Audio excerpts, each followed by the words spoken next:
Саламатсыздар урматтуу телекөрчүлөр, сиздер менен 7-чи телеканалда чай үстүндө сырдашуу программасында. Биздин бүгүнкү берүүбүздүн өнөктөшү карсылдама самсасы. Муну Өзбекстандан алып келген кыргыз балдар эмгек кылып иштетип атат. Франшиза деп коет. Ал эми бул самсыны сиздер дагы жегиңиздер келсе, адрестерин айтып койшум керек. Баха магистрал Туңгуч Кант шаарында ачылган экен. Карсылдама самсадан карсылдата жеп туруңуздар.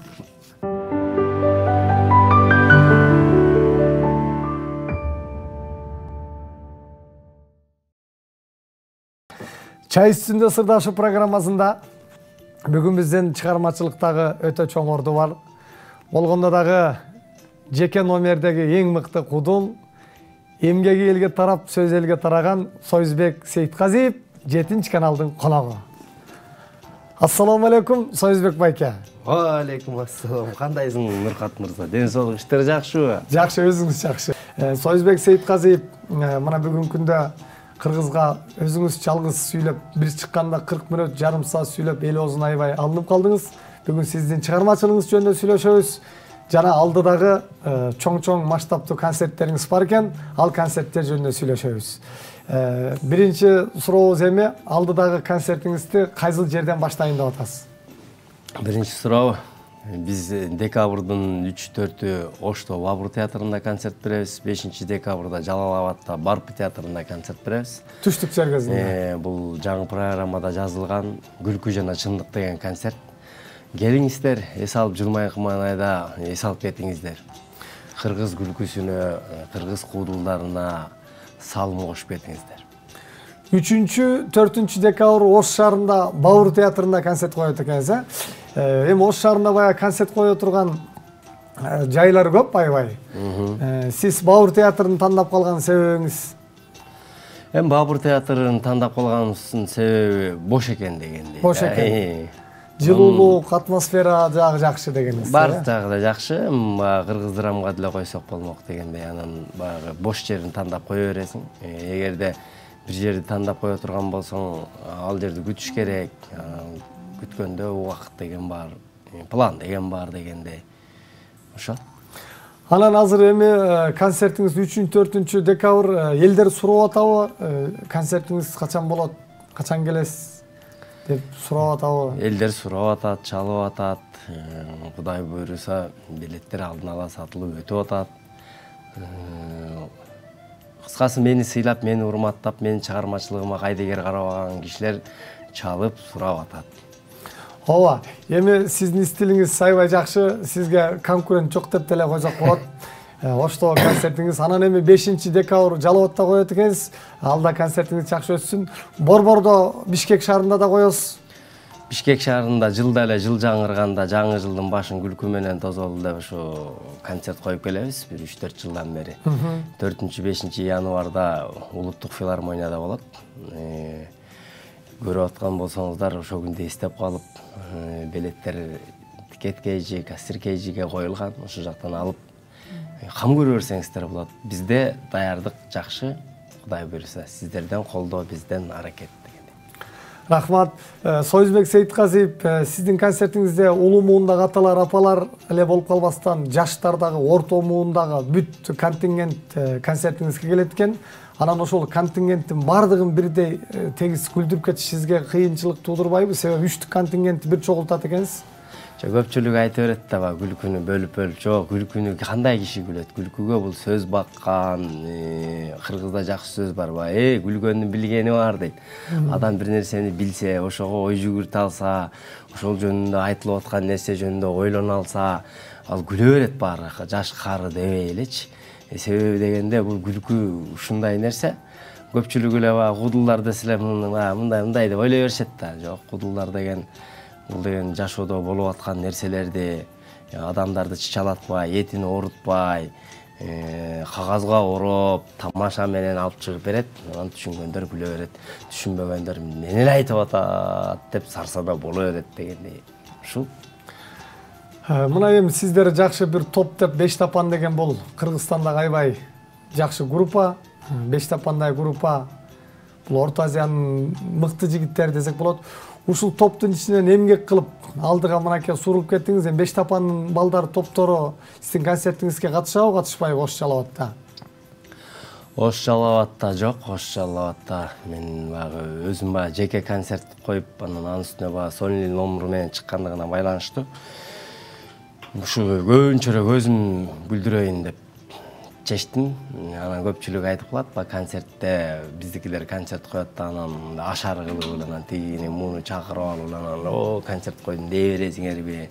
Жана орустардын кудулдарындай болуп мындай жеке туруп алып, кагаздарды коюп алып, өзүңөр эле бир саат концерт кое аласыңарбы? Ошого дараментиңер жетеби, акылыңар жетеби дей берет. Анан мен тамашалап айтып калам, мен биздин эл бир башкачабыз чын. Антип коюп койсо деле болот. Мо жалгыз калгансыз эле эмне болот? Эми коюп эле өзүнчө эле. Бирөөнү чакырып албайбы дейт. Анан чакырып алсаң, концерт коям деп эле тигини муну чакырып ала топтоп алып эле эптеп эле акча таап эле урдуруп атат мына бала дейт. Анан кагаз коюп алып окуп алып баягы айтып берип атсаң, эми ушуну жаттап албайбы, эми ушу концерт коюп аткандан кийин дейт. Анан кагаз коюп эле жөнүнө чыгып сүйлөп атсаң, эмнеге биздикилер орустардыкындай болуп мындай эле кагазды карап эле уруп кое бербейт деп айтып берет да. Туура айтасыз. Бул анын бардык нерсеге акырындык менен көнөт экенбиз туугандар. Ошон үчүн биз акырындык менен этап кылып коюп келатабыз. Концерттерде интермедиа деген жанр ойнолбойт болгону Сонли жанрында азыр стендап деп алышыптыр. Стендапың бул туруп сүйлөө эле экен, буга чейин отуруп сүйлөй элекпиз. Туруп эле сүйлөп келатабыз дегендей. Урматтуу телегөрчүлөр, айванаттан акылдуу түлкү дейт, адамзатты жашарткан күлкү дейт. Мына 3-4 декабр Ордолу Ош шаарындагы тургундар, меймандар бизди көрүп аткан болсоңуздар, Союзбек Сейитказиевдин концертин көрүп келиңиздер. Анан эми азыркы күндө сизди бай эл таанып калган үчүн 40 мүнөт сүйлөсөңүз да, 30 мүнөт сүйлөсөңүз да эл көрүп күлүп атат да.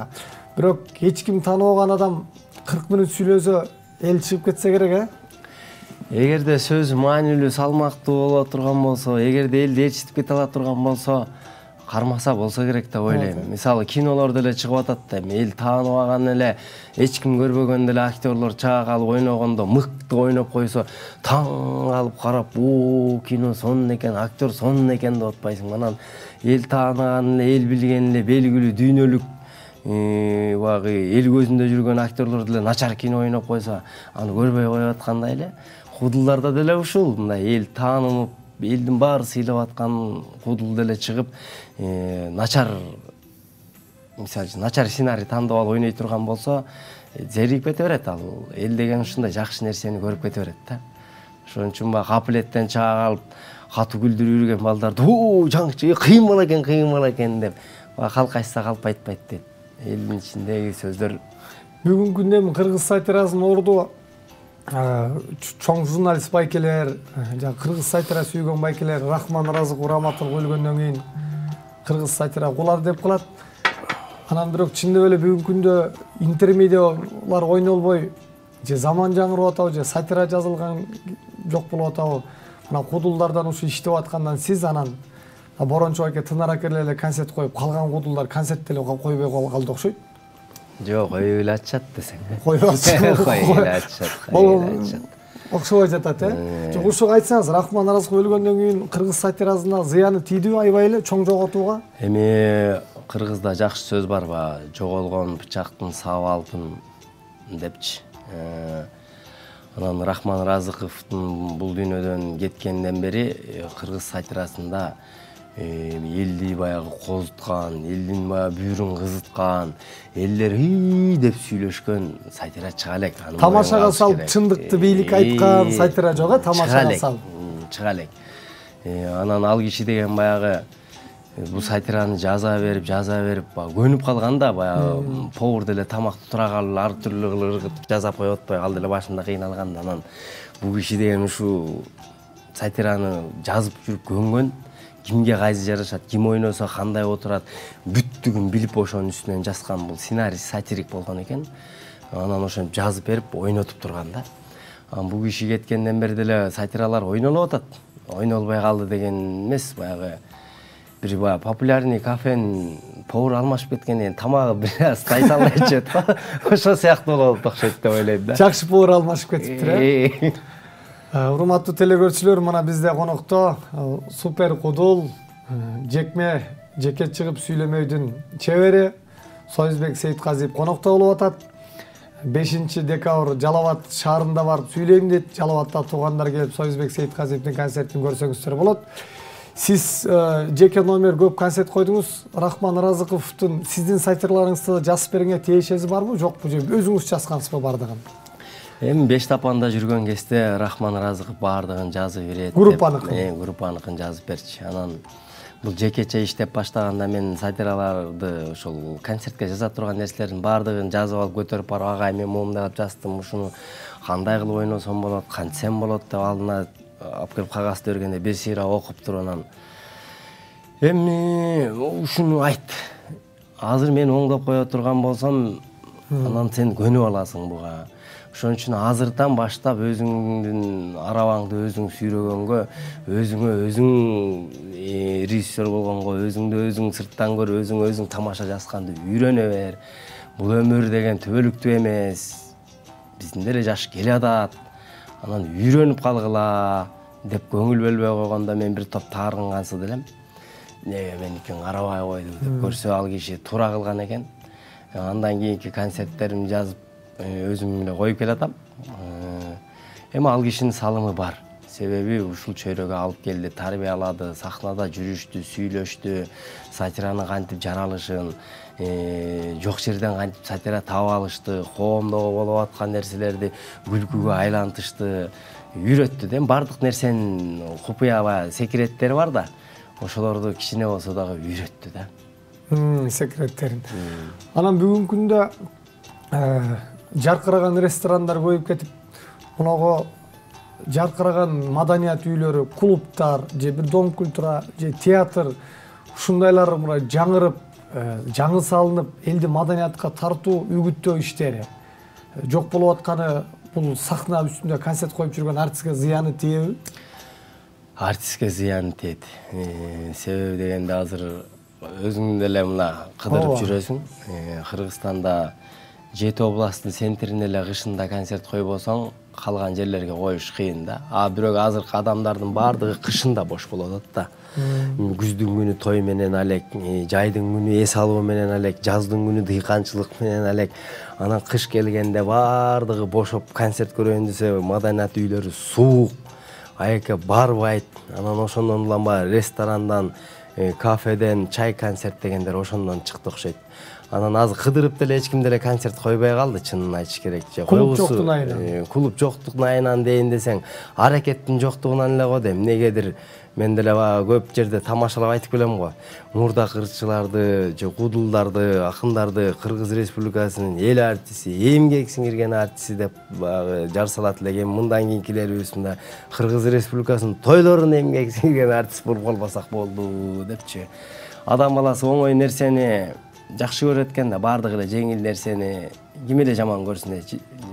Жатып ичкенди ким эле жаман көрсүн дегендейчи. Анан той болот, тойго барасың, ырдайсың, аны уюштурам дебейсиң, расход кылам дебейсиң, налог төлөйм дебейсиң, бул артист катышса буга берем дебейсиң. Канчага сүйлөшкөн болсоң ошону таптаза алып эле кетип каласың.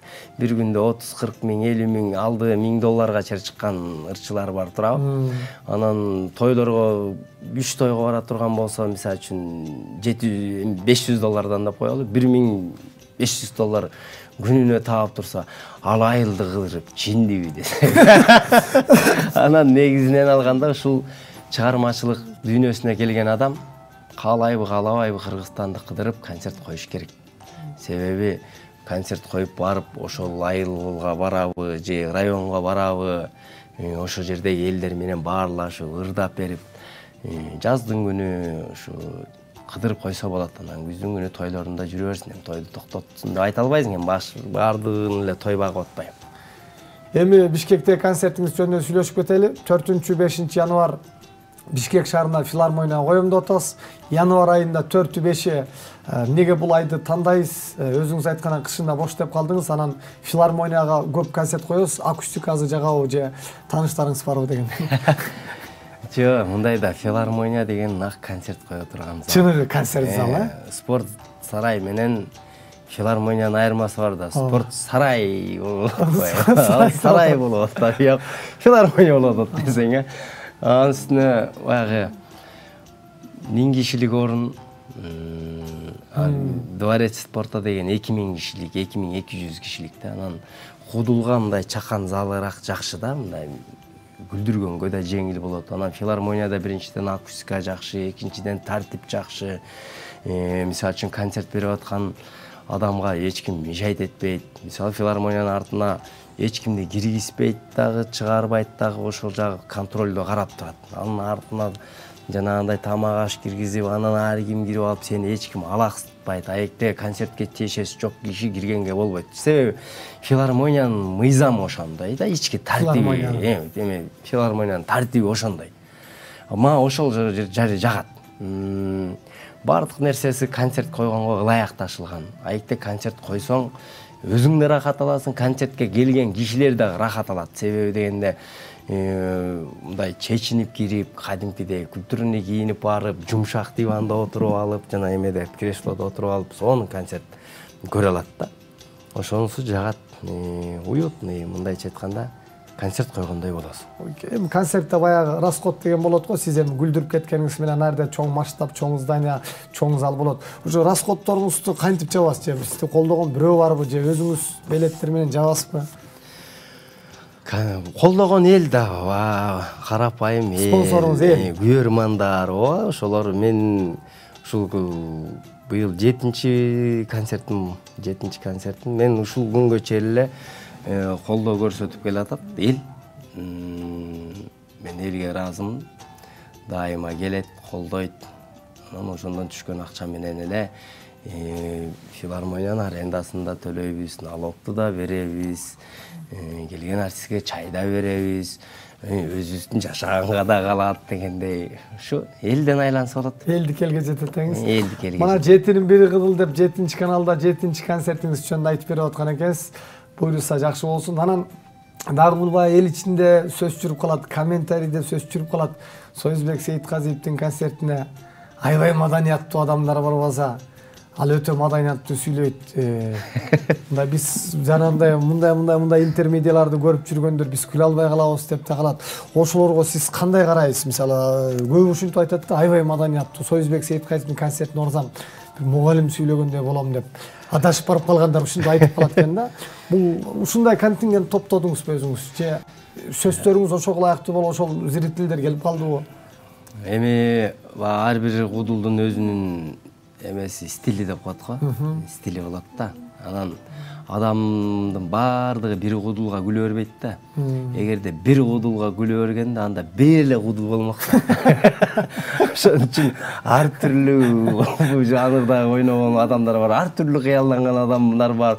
Мисалы, интермедианы жакшы көргөндөр бар, сольный жакшы көргөндөр бар, пародия жанрын жакшы көргөндөр бар. Ошондой эле ар биринин өзүнүн күйөрманы болот, ар биринин өзүнүн сүйөрманы болот экен да. Анан мен ушул сольный жанрында сүйлөгөнүм үчүн, анын үстүнө баягы бирлерди салыштырып көп айтканым үчүн, мага ошондой адамдар келсе керек да. Өзүнүн өзү топтоп чогулуп калат. Ар бир кудул, ар бир ырчы, ар бир чыгармачыл инсан өзүнө күйөрман топтойт экен. Ал канчалык деңгээлде топтойт, аны баягы убакыт көрсөтөт экен дегенде. Анан кандай күйөрман көп болуп аткан болсо, коомдо демек ошондой ойлонгон адамдар көбүрөөк дегенди эле билдирсе керек эми. Мына сиз 7-чи жолу концерт коем деп атасыз. Ошондо 7-чи жолку бир концерттин чыгармасын жаздыңыз да. Эми ошол мисалы 3-ү 4-ү Ошто коебуз, 5-и Жалал Абад. Ошол эле ошол Ош Жалал Абадта коюлуп келген программаны эле Бишкекке коюп бересизби же аяка өзүнчө сүйлөп, бияка өзүнчө сүйлөйсүзбү? Мен ар бир жерге өзүнчө сүйлөсөм анда кыйын болуп кетем го десең. Же балким аралаштырат. Бир эле программа менен келесиз. Бир эле программа коюлат, анан ар бир жердин өзүнүн менталитети деп коет. Мисалы үчүн Ош Жалал Абадта өзгөчө баягы Ош Жалал Абадтын жашоо тиричилиги бар, өздөрүнчө бир башкача окуялары бар дегендей. Ошко барганда Ош жөнүндө бир 5-10 мүнөттүк Ош жөнүндө тамаша айтылат. Жалал Абадка келгенде Жалал Абад жөнүндө, ошо Жалал Абаддын ичиндеги бир баягы эме, Бишкекке келгенде Бишкектин ичиндеги жөнүндө. Анан калганы программаңыз. Нарынга барсаң, мен ушундай 7 областка барсам, кайсы жерге барсам, ошол жөнүндө бир 10-15 мүнөттүк программа даярдайм да дайыма эле. Алдын ала барам. Мисалы Ошко деле Кудай буйруса бир күнү кетсем, 2-3 чейин Ошту кыдырып, Оштун ичинде эмне болуп аткан, кандай окуя өнүгүп атат, адамдар кандай жүрөт, движение кандай дегендей ошолорду Жалал Абад менен Оштун ортосун каттап, ошолор жөнүндө бир маалымат жыйнап, ошо жөнүндө айтып берем да. Туура жергиликтүү эл кубанып калат. 5-10 мүнөт ал жөнүндө сүйлөп кетсеңиз, бул эң туура. Төкмө акындар да ушу жергиликтүү жөнүндө 5-10 мүнөт төгүп коюп, анан калган өстөрүн төгүп атпайбы? Эми Союзбек Сейитказиев жакшы сүйлөштүк абдан. Эми ошол концертиңиздеги мына Ош Жалал Абад Бишкекте кое турган концертиңизден эмне жөнүндө сүйлөйсүз, кыска айтып берсеңиз, бизден суроолор болуп атат. Бул күлкү жана чындык деген концерт жашоодо болуп аткан эле күлкү чындыктарды аралаштырып, баягы негизи адам баласы эч качан мойнубуз калбайт экенбиз да. Анан мойнун алганды үйрөнүш керек экендиги жөнүндө айтып берейин деп атам да. Бизди бул минтип атыптыр, бизди тиги тигинтип атыптыр. Негизи ошого ким түрткү болуп атыптыр? Ошого бизди ошентип койгонго эмнеге биз жол берип атабыз? Биз эмне үчүн өзүбүз жөнүндө ойлонбойбуз? Эмнеге биз кыйкырып өкүрүп патриот болобуз дагы, анан эле камерадан алыстагандан эле патриоттук сезимибиз өлүп эле, анан өзүнчө эле кайра эле бири-бирибизге кол салып беребиз. Ушул тууралуу жөнүндө өтө керемет концерт болот. Мен ушул концертти 1 жылдан бери даярдап келатам. Жазып, иреттеп. Бул жерде жалаң эле күлкү эмес, бул жерде деген дагы ойлоно турган нерселер жөнүндө дагы көп нерселер айтылат, Кудай буйруса. Азыр айтып койсоң кызыгы жок болуп калат. Ооба, концерттин кызыгы жок болуп калат. Эң башкысы ушул нерселерди айтайын деп атам. Мисалы, азыр жашоодо ким кыйын, аял кыйынбы же эркек кыйынбы деле кыйкырып атышпай. Жашоодо ким кимди багып аткан болсо ошол кыйын болот. Эгерде аялың багып аткан болсо, аялың кыйын болот экен, эркек багып аткан болсо, эркек кыйын болот. Эң туура. Анан могу аялдар дагы ушу эркек бакканды токтоткула, бир таттакай эркектерди багып атып жок кылып алып атасыңар, үйгө алып келип аял кылып коюп атасыңар, өзүңөрдүн ордуңарга отургузуп коюп. Анан ушинтип эркек багып бере турган болсоңор, бир 20-30 жылдан кийин лөлүн аялдарындай болуп калбагыла. Көчөдө кыргыздын эркеги, жана лөлүн эркеги көрүнбөгөндө эле кыргыздын эркектери көрүнбөй калбасын. Анан эркектер дагы кыргыздын эркектери дагы лөлүн эркегиндей болуп жата бербей, тургула дагы аял бакканды үйрөнгүлө деп. Анан жашоодо ушу эркектин миссиясы эмне экенин айтып бериш керек болот, аялдын миссиясы эмне экенин ушуну катуу мааниси күчтүү экен. Күлкү эң негизгиси сиз теманы жакшы таап алыпсыз. Мен түшүндүм аябай. Аял эркек мен эртеңден баштап иштейм.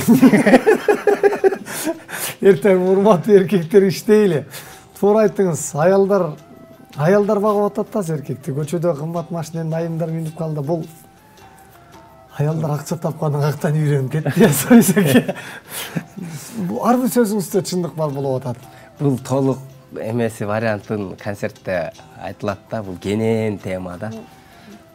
Кудай буйруса мынакей өтө жакшы маек болуп атат. Ушуну буйруса Ордолу Ош, Жалал Абад, Бишкек шаарындагы көрүүчүлөр келип бир күлүп чер жазып кетсеңиздер болот. Анан сиз өз негизи жакшы да ырдайсыз. Бирок концерттериңизде ырдабай эле сүйлөп бүтүрүп коесуз. Убакыт жетпей калгандан ырдабайсызбы же ырчы көп болуп кеткенден уяласызбы? Жок, мен өзү негизи ырдап коем, анан мен концертиме ырбайын деп келбейт да. Жок, бир-эки ырдайм да, менден ыр деле үмүт кылбайт. Менден күлкү үмүт кылып келсе эле анан элестетпесин да. Лагманкана деп ачып коюп эле анан лагман жок эле самса менен эле мантып сатып берсек, мунун мүнөзү лагманкана дегендей болгон. Ошондуктан дагы эметпейм. Анан могу концертимде бир ырдап коеюн деп атам. Муну концертиңизде. Ошолорду азыр ырдап койбойсузбу болчу? Болбой калабы, азыр дагы секрет болуп калат. Сиздин сатирларыңыз, курс сатирларыңыз көп. Баягы мен таластык, жерим талас болгондон кийин жана сатираңызда жагат. Таластык бир балага каяктан келатасың десе, прокуратурадан иштеген тайкем үйүнөн келатам деп. Эми башка областта бул сатираңыз жагат, каш кулак сатираңыз жагат. Май кармап келаткан кашкуланы. Май ырдап келаткан. Бие кашкулак атып алдым деп тиги мактанат да. Эме дейт да. Бул биздин айылда эле болгон окуя да. Кече бир кашкулак чабып алды элем, сызгырсам 12 литр май түштү десе жанындагысы. Анда сиз май ырдап эле келаткан кашкулакка болгон окшойсуз. Кээ бир баягы мактанганда ашырып берет да адам баласы баягы эмоцияга киргенде. Ошон үчүн эмоцияга алдырган киши жашоодо көп утулат деп атпайбы? Айтпаңыз. Тиги бирок сиз анекдот айтпайсыз сахнадан, бирок жашоодо баягы тояштардан, белден, интервьюлардан айтып калганыңыздан угуп калабыз да, ошо сахнага анекдот айтпайт. Бири-бирине эле айтышып атып эле чыгат экен да, анан баягы аял эркек жөнүндө баягы көп тамаша айтып каласың го, анан эме дейт го, бир эме окуя угуп алып аябай таң калдым да, бир чети күлдүм. Эркек аялдар айтат имиш да, эркектерге сөз айтсаң бир кулагынан кирип, бир кулагынан чыгып кетет десе, эркек айтат имиш, аялдарга сөз айтсаң эки кулагынан кирип, оосунан чыгып кетет. Монуңуз жакшы. Ушуларды эмнеге анекдотторду сахнага анекдот айткан кудул мен эми бул концертинде күлкүнүн жаралышы, эме күлкүнүн этаптары жөнүндө айтып берейин деп атам. Мисалы биз бала кезде апендиге күлөт элек, андан кийин окуяга күлдүк, жиндилерге күлдүк, анекдотторго, кыскасы эмнелерге күлүп келатабыз, азыр эмнеге күлүп атабыз, ушуга чейин айтып келейин деп атам. Кудай буйрса концертте көрөсүздөр. Бул ошол ким эмнеге күлгөн, ошол убактагы күлкүлөр азыр анча деле күлкүсү жок болуп калышы мүмкүн. Мындан кийинки биз айтып аткан бүгүнкү доордогу элдер эзилип күлүп аткан күлкүлөр дагы бир 50 жыл же 20-30 жылдан кийин бул күлкүсү жок болуп калышы мүмкүн. Анан бул күлкүдө ушундай кылымдардага чейин жашай турган күлкү табып айтыш чоң маселе экен да. Өтө чоң маселе. Чоң маселе. Анан кудулдан сурай берет да, силердин жашооңор каткырып күлүп, жыргап жашап жүрөсүңөр, эч кайгыңар жокпу депчи. Анан наоборот, көп күлдүргөн адамда көбүрөөк кайгы болот экен да. Мен муну дүйнөлүк эме психологдордун наркөбүркесине караганда, анын үстүнө өзгөчө кудулдар да. Ырчылар арман ырдап айтып алат турбайбы? Ырдайт экен. Бакырып, уулуң мага окшогон, мен дагы окшогон. Ыр менен чыгарып алат экен да, буун ырдап, акындар да төгүп ыр менен тиги эмелер жазуучулар болсо бияка жазып чыгарат экен. Анан кудулдар арманын күлкүгө айлантып айтышы өтө кыйын экен. Эң туура сүйлөдүңүз. Себеби акындар деп десеңиз эле Элмир Бегманалиев эсиме келип атат, раматылык. Бейшиң болгор. Арманын карасаңыз төгүп түшүндүрүп алчу эмес беле. Анан кудул эми арманын туура айтасыз, кудул кантип менин ха деп кагатып албайт. Ат картайса бара-бара кашаңдайт, эки бутуң бир корунчка бата албайт. Эр чыкса да, шер чыкса дагы стендаптын балдары баары биригип Союзбек Сейитказиевден этким аша албайт. Эфирибизди ушинтип жыйынтыктайлы, сизге эркин микрофон. Чакырганыңарга чоң рахмат. 7 каналдын жалпы жамаатына иштериңерге ийгиликтерди каалайм.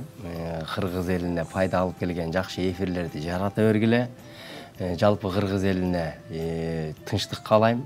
Айткан сөзүңүздөр чындык болсун, жүрөгүңүздөрдө дайыма адилеттүүлүк жашасын.